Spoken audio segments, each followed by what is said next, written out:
The foster system is a labyrinth of temporary beds, sudden moves, and garbage bags doubling as luggage. For 9-year-old Maya Rodriguez, bouncing between group homes and overwhelmed families across her city and state, survival meant learning to be entirely invisible. She adapted by becoming a silent observer, watching the chaotic adult world from the periphery without ever drawing attention to herself. This quiet hypervigilance made her acutely aware of her surroundings, noticing the small details that others missed. But that deeply ingrained invisibility would eventually become her greatest curse when she finally tried to step out of the shadows and speak up.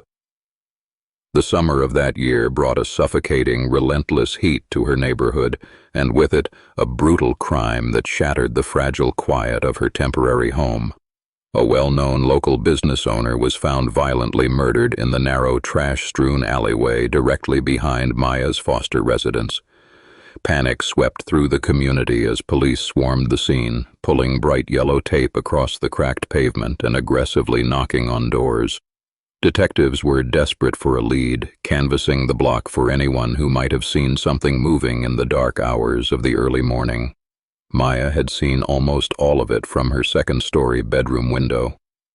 Mustering every ounce of courage she possessed, the trembling child crept downstairs, stood before towering uniformed officers, and offered a piece of crucial testimony.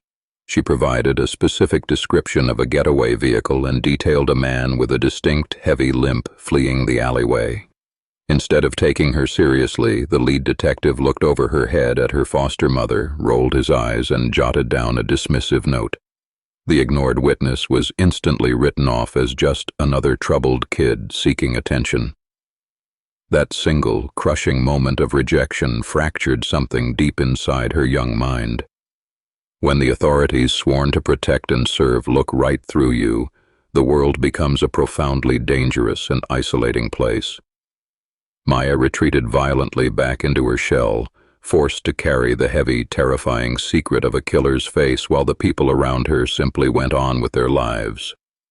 The nightmares began that very week, vivid, suffocating terrors of the man with the limp standing at the edge of her bed, laughing because he knew no one would ever believe her. Without her vital testimony guiding them, the police quickly hit a massive brick wall. The physical evidence left at the scene was severely degraded by a sudden morning rainstorm, and no other neighbors had been awake to witness the sudden burst of violence. Detectives ended up chasing phantom leads across the county, pouring endless resources into dead-end suspects while the real perpetrator slipped quietly away into the shadows. The file grew thick with useless tips and frustrating dead ends, eventually finding its way into a dusty cardboard box officially labeled as a cold case. The systemic bias at play in that living room was as quiet as it was utterly devastating. Children in foster care are routinely and unfairly stigmatized, viewed by authority figures through a harsh lens of suspicion and assumed pathology. The responding officers lacked any meaningful training in trauma-informed interviewing, treating Maya's hesitant, fear-laced delivery as a sign of deceit rather than profound terror. They wanted a confident, articulate adult witness, and because she was a traumatized child of the state, her absolute truth was discarded like meaningless trash. The true cost of that prejudice was measured in spilled blood and stolen time. The killer remained completely free, walking the exact same streets and potentially victimizing others, entirely shielded by the police department's arrogant blind spot. Meanwhile, the murdered man's family was left languishing in a purgatory of unanswered questions, holding candlelight vigils year after year. They were publicly begging for the very information that was already sitting, completely ignored, in the faded margins of a forgotten police report locked in an evidence room. 2 decades later, the rapidly shifting landscape of modern forensics prompted a newly formed task force to pull the cold case file from the basement archives. Detective Sarah Jenkins, a seasoned investigator with a rare background in child advocacy, began the grueling, eye-straining process of reading through thousands of pages of faded type. She was actively investigating the original detective's missteps, looking for the missing piece, the overlooked anomaly that previous generations of cops had missed in their aggressive rush to close the book on a dead end. Buried in the very back of a disorganized evidence folder, Jenkins found a single handwritten supplemental report. It was barely a paragraph long, lazily documenting a brief interaction with a 9-year-old girl named Maya Rodriguez. The original detective's notes were dripping with unearned condescension, labeling the child as an unreliable ward of the state who claimed to see a limping man in the alley. Jenkins felt a sudden, sharp chill run down her spine. A limping man perfectly matched a recently developed suspect profile from a neighboring jurisdiction's unsolved string of robberies. The realization hit the new investigative team like a physical blow to the chest. The absolute key to solving a brutal, senseless murder had been handed to law enforcement on a silver platter by a highly vulnerable child, only to be tossed aside solely because of her social status. Jenkins stared at the young girl's name on the yellowing page, feeling a profound, sickening sense of shame on behalf of her own badge. She knew she had to find Maya, not just to close the case, but to offer a desperate, overdue apology. Tracking down a former foster child decades after the fact is a notoriously difficult, often impossible task. The system is inherently designed to shuffle kids around constantly, changing their addresses, their schools, and sometimes even their last names, leaving a fragmented paper trail that completely vanishes into adulthood. Jenkins spent weeks navigating thick bureaucratic red tape, calling disconnected phone numbers, and pulling heavily redacted old social services records. The institutional erasure of Maya Rodriguez was nearly complete, a grim testament to how easily vulnerable youth fall through the massive cracks in the system. Life had not been kind to Maya in the long, punishing intervening years. The untreated, festering trauma of witnessing a murder, heavily compounded by the profound betrayal of being called a liar by the police, had sent her down a rocky, dangerous path. She struggled silently with addiction and periods of homelessness, fighting a constant, exhausting internal battle against the memories of that sweltering night. The killer's face had haunted her every single step, a relentless ghost she could never manage to outrun or drink away. Finally, a complex cross-reference with a municipal utility database yielded a potentially current address. Jenkins drove out to a modest, run-down apartment complex on the far outskirts of the city, her heart pounding heavily against her ribs. When Maya cautiously opened the peeling door, the detective saw a weary woman whose eyes still held the exact same hypervigilance of that 9-year-old girl. Jenkins did not ask for a formal statement right away. She simply introduced herself, looked Maya directly in the eye, and told her that she believed her. The massive protective wall Maya had built around herself for 20 long years instantly crumbled into dust. Hot tears carved rapid paths down her weathered cheeks as she collapsed heavily into a chair, the crushing, suffocating weight of 2 decades of institutional gaslighting finally lifting from her tired shoulders. To be truly seen, to be definitively validated after a lifetime of being told her reality was a childish fabrication, was a deeply agonizing kind of relief. The ignored witness was finally, slowly stepping out of the cold shadows. But validating her truth in a living room was only the very first step in a steep, treacherous, uphill legal battle. Human memory is a notoriously fragile thing, and defense attorneys are famously ruthless when it comes to tearing apart decades-old, traumatized recollections on the stand. Jenkins had to carefully, methodically walk Maya through the events of that night, using modern, trauma-informed cognitive interviewing techniques. She had to gently extract the buried details without accidentally contaminating the fragile, pristine remnants of her original childhood memory. Every single question had to be precise. The modern investigative team faced a monumental, almost insurmountable task.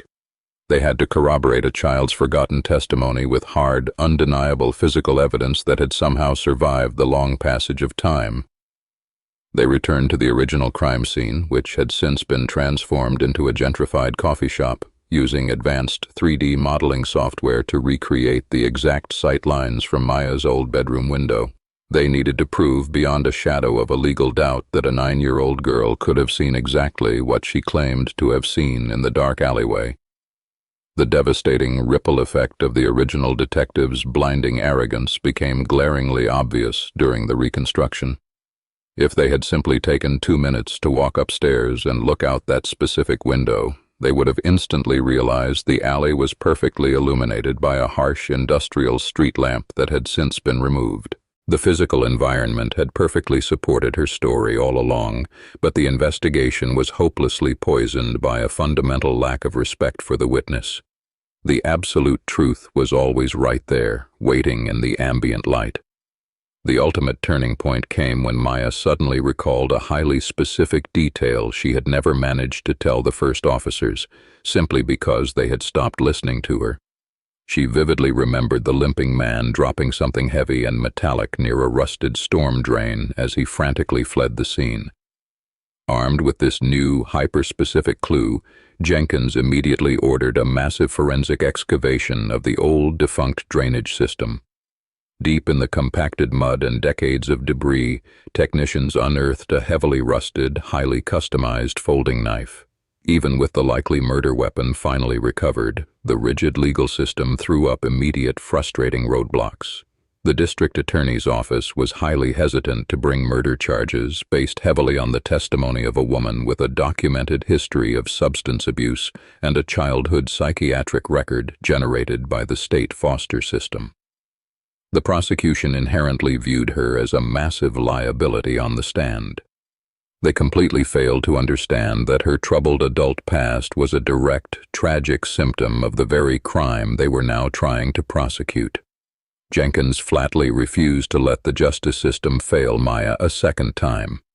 She relentlessly lobbied the hesitant prosecutors, aggressively presenting the 3D sightline models, the recovered knife with trace DNA, and the suspect's matching limp, which was definitively tied to an old documented workplace injury.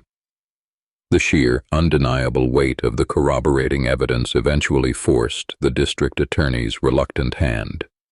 Warrants were swiftly drawn up, and a tactical strike team was dispatched to apprehend the man who had lived a free, comfortable life entirely on borrowed time. Sitting in the sterile, heavily wood-paneled courtroom during the trial, Maya Rodriguez was no longer the frightened, invisible foster child she once was.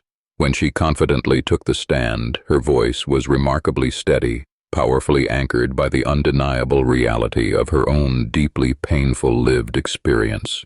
She pointed directly at the defendant across the room, identifying him not just as a brutal killer, but as the primary architect of her lifelong nightmare.